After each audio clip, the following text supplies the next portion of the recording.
Hi! It is Wednesday the 15th of March, it's less than 3 weeks until we get married, and you know what? Making my usual kind of videos takes a lot of work. So instead today I just wanted to do a little catch up of everything that's going on at the moment, because I'm getting a lot of questions on social media and I figured that means there are plenty of people interested in hearing about this stuff. I've got updates on all of my wedding crafts, but also I've been the lucky recipient of some extreme Stitchy kindness this week, and so I just want to talk about that too. If you're new here today, hello! My name is Michelle, and this is not my usual kind of content. I love to do all of the crafts, especially the Stitchy ones, and usually you'll find me posting tutorials, project vlogs, and general tips and hints. Today though, we're just vibing. So before we dive into the wedding stuff, I need to say a huge thank you to Melissa over at Stitching Lists. Basically, she had some Q-snaps going spare after experimenting with them and deciding that they're just not for her. And long story short, she thought of me. This was so kind because I do love my Q-snap, but I only have the one and I can't really justify spending more on getting a proper collection of the things right now. And it was also extra kind because after a bit of back and forth, she insisted on being the one to cover the postage. And well, Melissa is in the US, so postage was not cheap. I'm a really awkward gift receiver, and so I just really hope that I've managed to get across how grateful I am for this. It is so exciting. Thank you so much. But all that said, I thought I would actually wait and open the box with all of you. So let's see what we're about to add to the collection. Okay, fast forward through all of that. So, here is what we've got. Oh my god. Okay, I have to say she never actually specified how many of these Q-snaps I was getting, but there's a lot. I don't know what size these are. I do not have my tape measure to hand, but I'm going to measure those and I'll put it up on the So 2 of these big ones. Wow. And 3 of these. Are these maybe the 8-inch, same size as the one that I'm currently using? But if so, I now have 3 more of those, which is definitely going to be handy. Ah, and just this extra little diddy one. I guess this is the 6-incher. I don't know that I have any projects small enough to make use of this one, but I'm sure I can think of something. Oh, this is going to be so cool. I can mix and match now and make like the rectangular frames and oh, maybe it'll even be enough that I get back on with the pixels that made us. A girl can dream. Oh, these are so cool. I am now Q-snap rich. I can't believe my luck. Oh my god, thank you. Thank you. I am absolutely chuffed. That's the only word for it. All I can say is thank you. This was incredibly kind and they will be well looked after.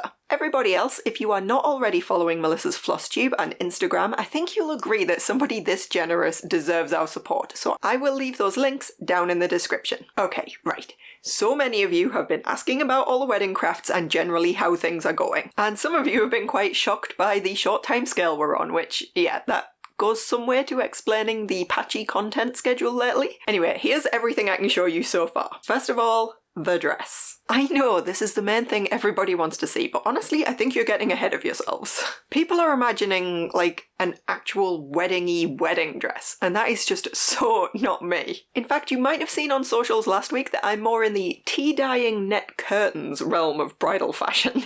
Also, that fancy satin fabric that I ordered that you got a sneak peek of in my last crafters log, when I finally unfolded it, it turned out that had a big mysterious brown stain all over it. Not impressed, but luckily I am able to work around it, so disaster averted there. Honestly, I didn't want anything fussy for this, and while I'm not going to show you the completed test dress, and I am going to make you wait for the dedicated video, here is a random bodice experiment I did to figure out how best to join the satin fabric and my lace. Just look at those sleeves. Okay, what else? You might notice that I am wearing a small amount of eye makeup today. That's because as part of Operation Believable Human Female, I have been practicing a different makeup look every day. Unfortunately, the only photos I have of most of them are very unflattering, taken in harsh cold light on my phone's terrible selfie camera, but whatever. It's actually been quite fun. My favourites so far are definitely on the bolder, more over-the-top side, whereas Dave's tests run a little more subtle, so I guess we'll see who wins out on the day. Hair-wise, the problem I've always got is that it is ultra fine, but also extremely thick, which is just about the worst hair type you can possibly have. Just about the worst because I managed to take it one step further in that my hair is also naturally wavy, but too ultra fine to hold on to its own natural waves. Yeah. So we've done a few experiments. Dave has learned how to do a French braid and this sort of half updo thing, while I'm testing out chignon-based styles because it's just about the only kind of updo that my hair will stay in. There will be none of the usual floofy bridal hairstyles for me without investing in hair extensions, which turns out those are really pricey. Whatever we pick, it only needs to last through the ceremony anyway. I have a terrible habit of taking my hair all down as soon as I have any kind of drink, so expect some real messy selfies from later in the day. Alright, flowers. You saw some of my practice flowers a couple of weeks ago, and for those asking, yes, Dave has been helping me make these since that video went out. I'm not fussed about having anything complicated, it's literally just something to do with my hands to stop me awkwardly fidgeting. So here's a haphazardly thrown together bunch along with some fake baby's breath flowers from Amazon to give you the general gist. I've got some blue ribbon to tie everything together and I really just need to sit down and arrange it properly, but I think this is going to be cute, and to be honest it wasn't that much effort. At the other extreme, remember that capelet I was talking about maybe knitting because it's going to be quite cold on the day? I've left talking about this until last because honestly it's been my biggest spiral and I am quite embarrassed. I'm such a frugal crafter normally, but something's gone wrong in my brain and I'm now on the 4th order of yarn for this project. Let me explain. First attempt, I ordered purple. Now, there's no purple anywhere else in my outfit, but I think the logic went that it made sense to make this in a colour I will also wear on other occasions. So I did my due diligence, I checked photos of the yarn online, people's projects, and it looked like a nice pinky purple. Unfortunately, dull bluish purple.